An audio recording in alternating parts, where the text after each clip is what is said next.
In this episode of r/TrueOffMyChest, I have for you possibly the funniest Reddit post I've ever seen. If you don't laugh, there is something wrong with you.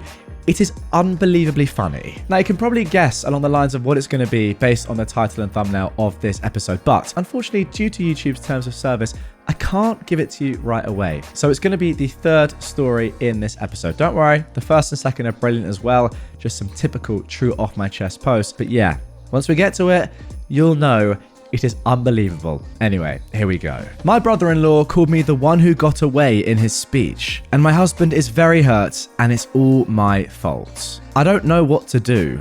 I think I've done serious damage to my marriage before it even began. I met my husband through his brother, Chris, who I had a crush on in college. I never was clingy or never acted on my feelings, and I never really allowed myself to get too close to him because I knew that my feelings weren't reciprocated. Chris knew, however, that I had a crush on him, or at least he felt it.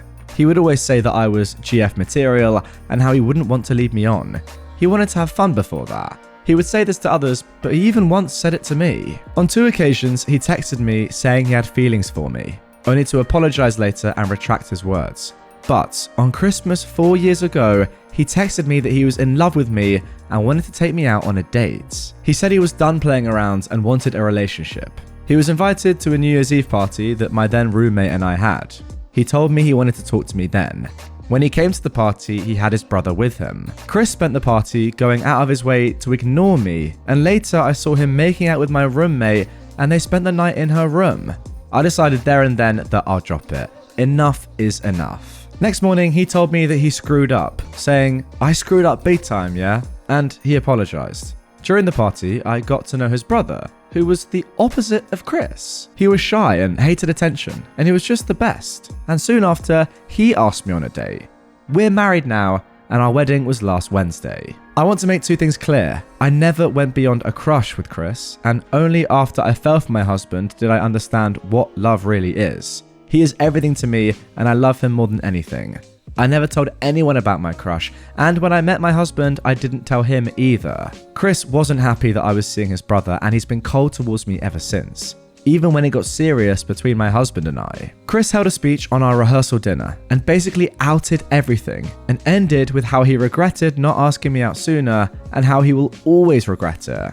It was very awkward afterwards and nobody talked, and on our wedding day, my husband did everything to act normally, and he made sure everything was as planned. But I could feel that he was hurt and angry. After the party, he asked me if I loved Chris and if I dated him for that reason. I started crying because it's absolutely not true. We started dating and then we became friends, and I made sure it was him I wanted before committing, and I never loved anyone like I love my husband. I told him all this and more, and I apologized so much for not telling him everything. In the beginning, I thought it was my own private matter, and I didn't feel the need to discuss it with a then stranger to me. When our relationship evolved, I just never thought Chris was relevant, and my crush seemed a silly thing. Now it's back to bite me in the butt. My husband is very sad and barely talks to me. We're leaving for our honeymoon in 2 weeks, and he's barely speaking about it.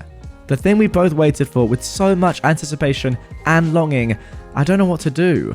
I can't turn back time, so I don't know what to do. Wow, what a story to get things started. I will say that none of this is your fault at all. None of this is your husband's fault at all. I completely understand why he feels the way he does. It's all on Chris. I don't know what's wrong with him. Clearly, he's just a bit of a player, but saying that now, potentially ruining his brother's marriage, is crazy. Like, fine, have some regret if you want. Ultimately, the regret is only down to you and your actions. You were the one that messed it up in the past, or I guess just didn't even want to do it that much. I don't really know. But to do that now, years later, and potentially mess up an actual proper relationship, something that you've clearly struggled to find, is pretty disgusting. I'm not going to lie. Now, hopefully your husband gets over this pretty soon. I really think he will. But nonetheless, this sorry excuse for a brother-in-law that you now have, maybe you just distance him. Maybe that's what you got to do. And just all you can do really is prove to your husband how much you love him and don't rate his brother. I was kidnapped by my childhood best friend and her mum without realizing it. My mum suggested I could share my story to raise awareness, but the truth is that if it wasn't for her, I probably wouldn't have even seen this as a kidnapping. If you expect a dramatic story filled with abuse and torture, I'm gonna have to disappoint you. I think it's not a bad idea to share my story, and since I love Reddit, I've decided to share it here. I figured that this sub might be the best one to do so. So let's get to the story. This happened when I was in elementary school. Like for most children at that age, boys and girls were somehow rivals. Me and my best friend, let's call her Lisa, however, single-handedly destroyed that stereotype. She was pretty much the exact female copy of me. Our interests aligned so well that we quickly became best friends. The day it happened, I asked my mum to stay at Lisa's house for the night. She said yes, and I packed the stuff I needed. I was only prepared to stay there for one night, but one night turned into a week. When I arrived there, we had a great time playing video games, doing roleplay with our toys, and playing hide and seek at night. It was a lot of fun. The next morning, I prepared for my mum to come and get me, but this is when Lisa's mum told me that my mum had called her and told her that I had to stay at their house for a bit longer. Being the naive young child I was, I didn't question it. Yeah, I was confused, but this only made me realise that I could spend more time with Lisa. So for me, it wasn't a problem. This was at a time where I didn't possess a smartphone, so it's not like my mum could have just called me. I stayed there for an entire week before I started to question why my mum hasn't come and got me yet. I wasn't allowed to leave the house either. I was only allowed in the house and the garden outside. When me and Lisa played outside, a neighbour saw me and called the cops. It turned out that my mum had filed a missing report at the police station because I'd been missing for a few days. Well, my mum actually tried to get me after the first night. But when she tried to, Lisa's mum told her that I'd already left and that apparently I told her I wanted to walk home when she offered me to give me a ride. Lisa's mum was such a sweet person that no one would have ever suspected her of doing something like this, so even my mum figured that someone had to have kidnapped me on the way home, so she filed the report. The police reunited me with my mum and I was confused as heck. I had a great time there. Yes, I was a bit worried why my mum never got me, but I couldn't understand back then why Lisa's mum was arrested. This happened during summer break, and I didn't see Lisa again during the vacation. And she also didn't appear at school on the first day. I've got no idea what happened to her. Right now, I assume that this incident ruined their reputation so much that they moved away and I never saw Lisa again. Like I said, not a typical kidnapping story. It was also sneaky that not even I, as the alleged victim, could tell that it was one. But my mum insists that it was a kidnapping. So yeah, that's it.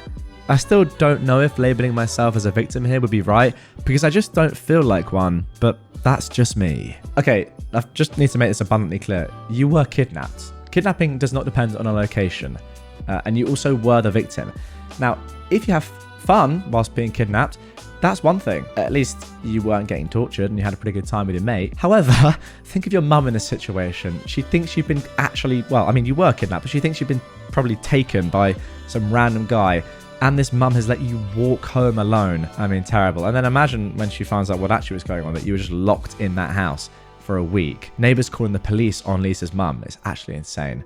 Yeah. I feel like I understand why you don't really think it was that bad and you didn't even call it kidnapping for a while. But the fact of the matter is, this woman took you away from your entire family and kept you locked up inside a house. That is kidnapping. But yeah, I guess you had fun whilst it was going on. Okay then, now moving on to the story that you've all been waiting for. Now, I'm not gonna lie, I've had a little look at this. It's absolutely hilarious. It's well worth waiting for. And as you can see by the title and thumbnail, if that's anything to go by, you're gonna enjoy this. Here we go. My boyfriend won't stop saying, "I'm about to come" during sex, and I don't have the heart to tell him I hate it. Now, I will say this story is NSFW.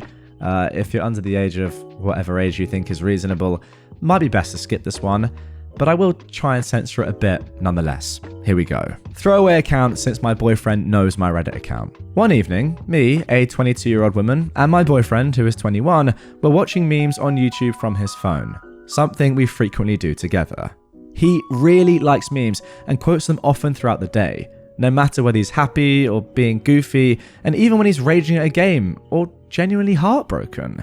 One day, about a year ago, he came home to tell me he got fired and said, "My life be like, ooh, ah." Wow. It's probably a coping mechanism for him, but personally, I do not understand it. What, so he just broke into song? Strange. Anyways, we saw one meme. A guy clearly doing things to himself, saying, "I'm about to see," but it was spelled out as "I'm about to cam." And we thought it was the funniest thing ever, so we looked for more. There were more videos of him being edited into scenarios like him mourning the loss of his brother named Batter Khan, and we spent no less than 20 minutes laughing non-stop at these videos. Afterwards, when we went to make dinner, my boyfriend said, jokingly, "That's what I'm going to say in bed now." Fast forward a day later. Both of us are up for it and we head to the bedroom to get it on. It was great, but then towards the end, my boyfriend said loudly, "I'm about to come," and then proceeded to. I laughed along with him, but I was a little uncomfortable because it sort of killed the vibe. What am I reading? About a week later, we're at it again, and he says the same exact thing as last time, but this time he laughs. Just kidding, I'll stop afterwards. Well, it turns out he wasn't really telling the truth, because the next time he said, "About to bus," and then whiningly said his name in desperation, and he then chuckled. What? We didn't have sex for about a month until last night. We were doing fine as usual, and he even managed to finish without saying any memes, or so I thought, because right afterwards, he said something along the lines of, "Thank you for letting me bus, it's what I needed." I can't even remember much of what happened during or after that because I was in pure shock that he just killed the vibe like that again. All I remember is that we cleaned up and he went to play COD or something that involved him shouting stupid jokes and memes to his friends. I do not have the heart to tell him that he isn't funny when he does this, because the last time I confronted him when he kept saying, "Yo, that's sus," every time I mentioned something vaguely sexual, he almost cried. He stopped saying that one phrase, but still has about 1,000 other memes in his vocabulary. I guess this is just my life now, and as much as I want it to stop, I love my boyfriend so much, I will have to live with it. Wow. Well, there we go. No doubt one of the weirdest stories I've ever read. I mean, like, normally I come on and I react to a story after I read it. How do I react to that? Seriously, like, just get your comments in down below. What did you think of that? I just couldn't, honestly, halfway through that, I just started laughing. Very, very hard to stop myself from laughing reading that and having to say, "About to bus." Is that really my life now? Jesus. Well, what can I say? Great story. Thoroughly enjoyed it. Made me laugh. I hope it made you laugh as well. As for what to do, OP, I don't really care.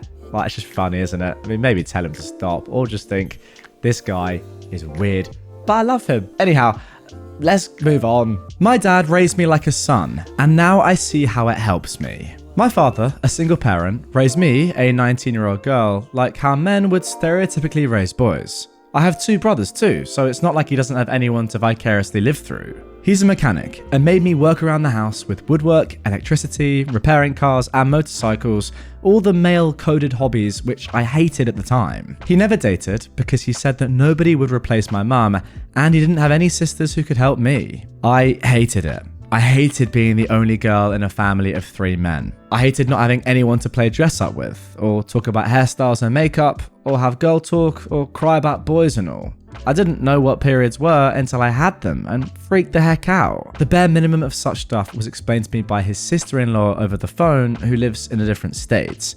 In short, I hated not having an older female presence in the house who would tell me how things work and just be with me. Now, my dad never discouraged me from doing girly stuff, but he never really understood it. So I kept it to myself and did all his stuff with him just to be able to spend time with him. He wasn't also very much in touch with his emotions, thank you patriarchal society, but got emotional only when talking about my mum, which was so rare that I never talked about what I felt just to not burden him. That sort of distanced him from me. But after a freak accident resulted in his death, we found out he left the house to my brothers and I'm living there because it's close to my college and both my brothers moved out before I did.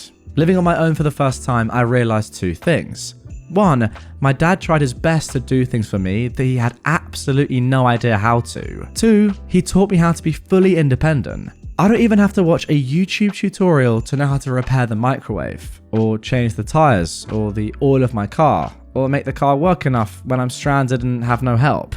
I now keep a mini set of tools on me out of habit, and I can't explain how much that has helped me in situations I never even anticipated. I've never had to call an electrician or a contractor to do something for the house unless it's absolutely huge.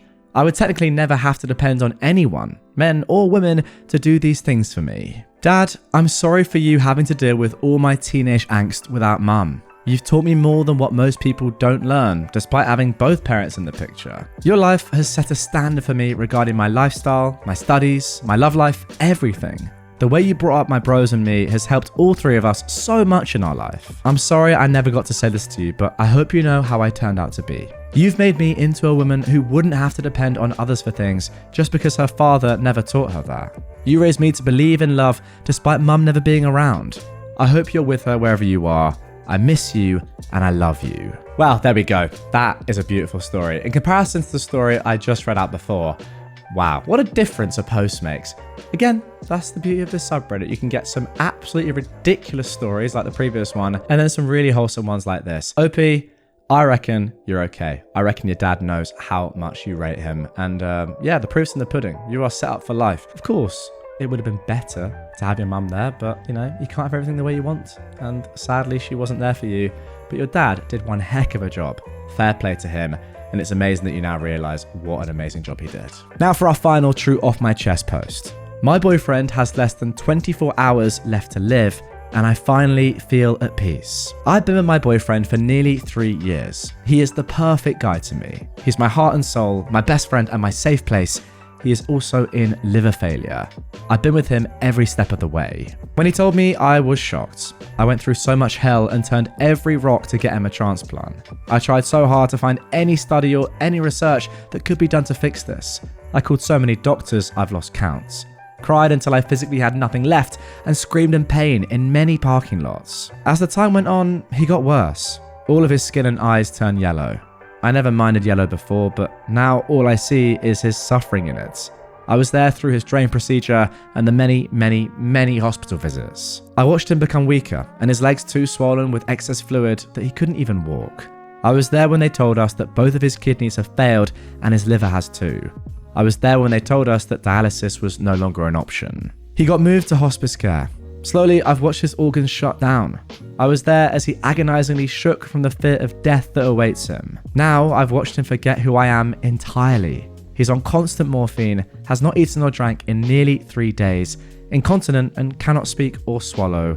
I want peace for him. When I woke up today and kissed his forehead, I felt lighter. I felt like I was finally at peace and I'm ready to say goodbye.